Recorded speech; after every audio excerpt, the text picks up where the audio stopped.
The fifth yama is conservation. This is about controlling our senses, avoiding overindulgence, and not letting our desires disrespect anyone. And this means controlling ourselves physically or emotionally. And in terms of preschool, we can apply this to the preschool age group, which is fun little activities such as, okay, let's do some yoga poses covering our ears. Let's do some yoga poses safely, covering our nose or one nostril or the other. We don't want anyone to suffocate. What if we close our eyes for a second if the child feels comfortable? Don't force a child to close their eyes because sometimes that can be very scary for children or even adults. And basically we can sort of practice by sort of turning on and off our senses. Children can be more aware of them and then through that awareness, control them a little better. One age-appropriate way to teach controlling senses to preschool is controlling voice volume. We can be loud and soft, and that's a way to sort of teach children to control themselves.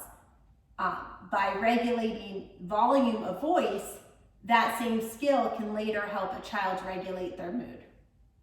In terms of elementary school, how do we teach self-control? Well, I love, even as young as preschool to say, look, the mat is a boundary, and then there are other boundaries in life, and we learn about respecting space. And in elementary school, we can kind of talk about the bubble, that there's a certain physical space that we shouldn't enter with other people, so we can talk about, oh, you're a little bit too close, you're bursting my bubble. Or even like if a child says a comment in class and they feel attacked by others, metaphorically, that child could kind of say like, you're bursting my bubble a little bit. I thought this was a space we could exchange ideas. So this idea of self-control in elementary school can be explored in the context of allowing each child to express themselves without that expression infringing on others.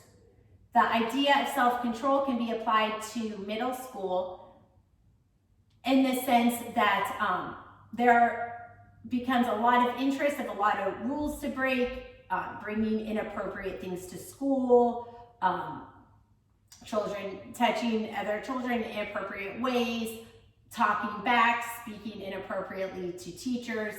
And so this idea of self-control in middle school is, the stakes are a little bit higher.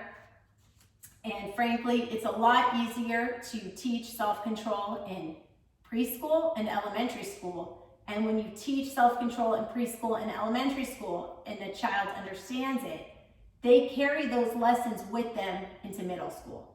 If we're teaching self-control for the first time in middle school, it becomes a little harder, and I recommend that we teach it through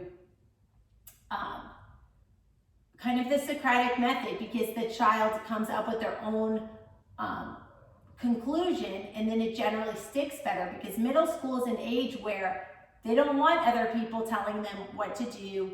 They know best, and it's a tough age to get through to kids. So, by doing some role play, okay, you did this and this is what happened. How did that consequence make you feel? How did this serve you?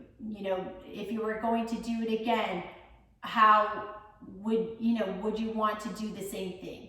What are some alternatives? Let's maybe write on a piece of paper some alternatives. Sometimes children in middle school, they honestly just don't see a way out. Maybe at home when somebody's verbally attacked, the appropriate protocol at home is to fight and be macho about it.